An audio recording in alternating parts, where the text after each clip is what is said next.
이재명 대통령이 취임 1주년 기자회견을 했는데 뭐 여러 말씀이 있습니다. 근데 조금 이해되지 않은 이렇게 와닿지 않는 말씀 중에 하나는 부동산 정책이 굉장히 시장에 긍정적인 신호를 줬을 것이다.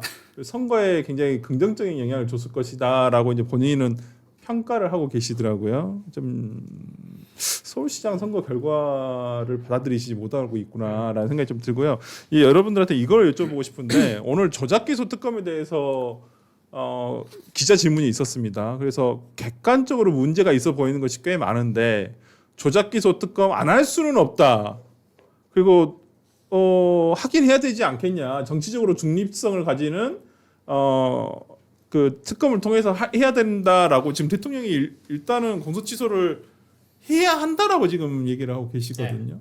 그러니까 이거는 그 부동산 문제도 그렇고 공소 취소 문제도 그렇고 이제 대통령으로 보고가 잘 안 올라가고 있는 거구나. 뭔가 기가 막혀 있는 거구나. 신문 일면이 청와대 신문 일면은 다르게 올라가는 것인가 이렇게 생각을 할 수밖에 없고요. 저 워딩이 뭔가 잘못된 게 있으면 시정해야 된다라는 그런 워딩인데 우리가 법은 이미 3심제가 되어 있지 않습니까? 이 수사를 하고 기소를 하면 잘못된 게 있으면 법정에서 무죄가 나옵니다. 혹은 항소심 가서 무죄가 나오던가 대법원 가서 뒤집히던가 법정에서 다투면 되는 일을 공소를 취소하겠다. 그것도 특검법이라는 굉장히 이제까지 상식적으로 또 혹은 헌법적으로 허용되지 않았던 특검법으로 취소한다 그래서 저거는 대통령의 기자회견 발언을 이 후폭풍이 좀 있을 것 같다 생각이 됩니다. 김성희 최고 어떻게 보세요? 저는 이재명 대통령이 급해졌구나. 급해졌구나. 왜냐면은 선거 앞두고 지금 어쨌든 공소 취소를 하려다가 공소 취소를 집어넣은 건 아무래도 당에서 선거에 악영향을 미칠 수 있다라는 이야기가 나왔을 거예요. 근데 이제 곧 전당대회가 열릴 거잖아요. 그렇죠. 그 상황에서 만약에 자기와 생각이 다른 쪽이 이제 집권을 하게 되면 이 공소 취소를 밀어붙이지 않을 것 같은 거야. 그러니까 자기 입장에서는 자기가 지금 좀 노골적이고 좀 부끄럽고 좀 무안해도 이야기를 해야 돼. 지금 급해진 상황인 거예요. 그래서 이건 공소 취소 해야지라고 하고 당에서 따라라. 라고 지금 오더가 내려간 거라고 저는 봐요. 저거는 국민들에게 향한 것보다도 민주당 내부에다가 향하는 것이다 라는 생각이 좀 드는데 그걸 과연 민주당 내부에서 받을지는 모르겠어요. 왜냐면 지금 당장 지금 이 선거 가지고 이게 지금 정청래 당대표가 잘못한 것인지 아니면 이재명의 픽이 잘못된 것인지 대통령의 픽이 잘못된 것인지 이거에 대한 지금 논박이 있거든요. 그러니까 이것만 보더라도 나중에 이 공소 취소는 민주당 전당대회에서 큰 의제가 될 가능성이 높아요. 저는 어떻게 보세요? 지방선거에서 이제 정원호 후보가 패배 승복선 좀 일찍 했잖아요. 그렇죠. 그 지금 제 안테나에 들리는 얘기는 거의 패배가 기정사실화된 겁니다. 이걸 이제 누구한테 책임을 돌려야 되는 것인가의 골몰에 있다라는 얘기들이 제 안테나에 들리더라고요. 그리고 정원호 후보가 저의 책임으로 승복선언을 하고 난 다음에 최근 나오는 민주당의 동향 보면은 정원호가 좀 부족했지. 원래 까면 안 됐어. 그 얘기 많이 모든 책임을 다 정원호 후보에게 몰아가요. 근데 잘 생각해 보면 정원호 후보가 서울시장 후보가 될 수 있었던 건 누가 뭐래도 명픽이죠. 그렇죠. 대통령의 선거 개입, 선거 투표 당일에 X에 한 4건인가 엄청난 글을 쓰기 시작했고 선거가 중간에 흔들린 2개의 사건이 있는데 하나는 공소취소 문제 맞습니다. 그리고 부동산 문제에 대해서 대통령이 전혀 후퇴하지 않고 일방적인 드라이브를 한 겁니다. 근데 오늘 2가지 문제, 공소취소 문제에 대해서도 내가 잘못한 거 없는데 부동산 문제에선 더 경악스러운 발언을 하잖아요. 전세는 자연스러운 과정이다, 소멸되는 게. 그러니까 이게 내 책임이 아니고 전체적으로 선거 다 이겼잖아. 근데 서울시장이 좀 모자라서 그런 거지. 이거 책임 아니거든. 이런 책임 회피성 발언인 게 되게 강하게 드러나서 이 부동산 문제 가지고 한번 좀 세게 붙을 수밖에 없겠구나. 그리고 시민들이 갖고 있었던 그들이 늘 얘기하고 있는 이 주권자의 민심이라는 것을 이런 식으로 정치공학적으로 오독하는구나라는 생각이 드네요. 이건 진짜 오세훈 시장 이제 뭐 당선인은 아니고 일단 시장님이시니까 진짜 국무회의 이제 7월 첫째 주에 가신다는 거잖아요. 이제 가셔가지고 이 얘기는 진짜 하시면 근데 그 분위기 속에서 말씀하시기가 쉽지는 않을 텐데 그냥 초대해받지 않아도 가시는 건가요? 국무회의는 일단 원래 참석자긴 합니다만. 그렇죠. 기존에 안 가긴 했는데. 발언권을 뭐 안 주거나 할지 모르겠습니다만 대한민국 모든 언론이 주목할 것 아닙니까? 그렇죠. 뭐 발언권을 만약에 진짜 마이크를 뺏는다고 한다면 거기서 할 수 있었던 얘기들을 밖에서도 이야기를 할 수 있는 거기 때문에 네. 그렇게는 못할 거라고 생각합니다. 그날부터 비공개되는 거 아니에요?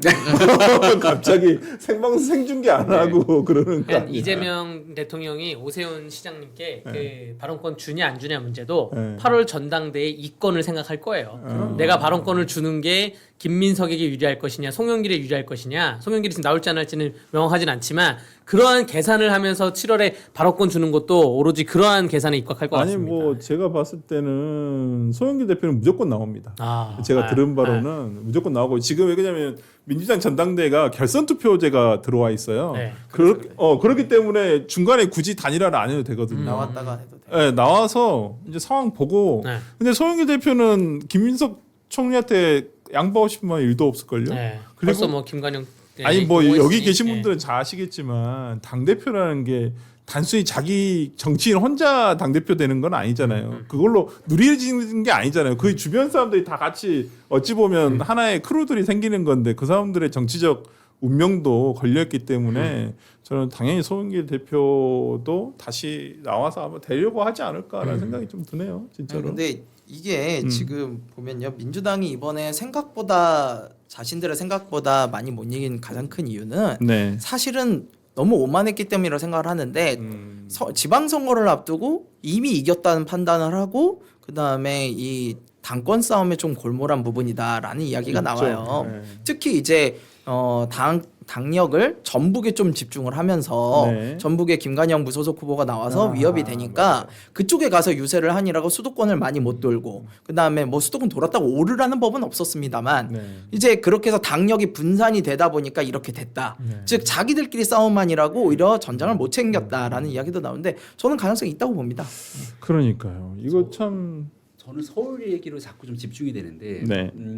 오늘 리얼미터 지지율 나온 거 봤어요? 봤습니다. 혹시 대통령 지지율? 잠깐 저희 혹시 그 네. 준비돼 있나요? 자료가 아마 리얼미터 오늘 저희가 자료가 아마 준비가 돼 있었던 걸로 보이는데 한번 화면에 예, 있으면 화면 준비하는 동안 과거 얘기를 좀 네. 할게요.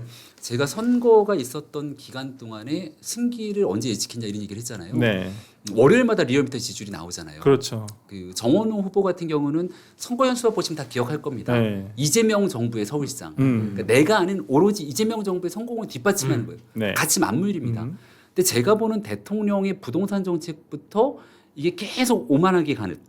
특히 서울 같은 경우는 스타벅스 이슈도 굉장히 컸거든요. 그렇죠. 그러니까 이런 이슈들에 대해서 어떻게 반응하나 봤는데 지난주 월요일에 나왔던 리얼미터 조사가 대통령 지지율이 꺾였고 서울은 50%가 나온 거예요. 그러니까 집권 초에 딱 2년 차가 됐는데 그랬죠. 50%에 확 꺾여지는 모습을 보면서 네. 이 선거는 해볼 만하다고 생각을 했거든요. 네. 오늘은 서울 같은 경우가 여기서 더 빠져갖고 네네네. 47%까지 빠졌습니다. 네.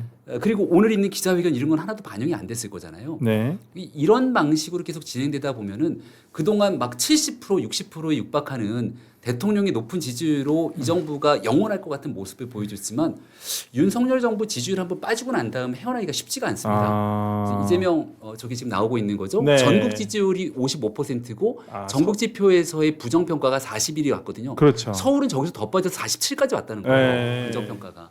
그러니까 과연 이 문제를 쉽게 풀어나갈 수 있을 것인가. 더 공소취소 부동산 문제 이와 같은 스탠스를 계속 가져가는 순간 굉장히 어려운 국정이 예상된다. 네, 저는 사실 네. 공소취소고 부동산 이야기는 디폴트 값이었다고 봐요. 사실은 왜냐하면은 처음부터 이 선거 초반부터 둘 다 이야기가 있었던 거고 특히 부동산 같은 경우는 아직 고지서가 날라온 상황은 아니었기 때문에 재산세 이제 올리겠다고도 오늘도 얘기하셨잖아요. 네. 그러니까 아직 고지서가 날라온 상황 안에서 선반영이 될 수는 있지만 그 선반영이 선거 초반부터 이미 들어가 있었다고 봐요. 그러면은 선거 초반에 비해서 여론조사 격차가 있었음에도 나중에 붙어가지고 결국에는 뒤집은 이유는 저는 스타벅스가 가장 컸다고 봐요. 맞습니다. 실제로 정말 예. 그렇습니다.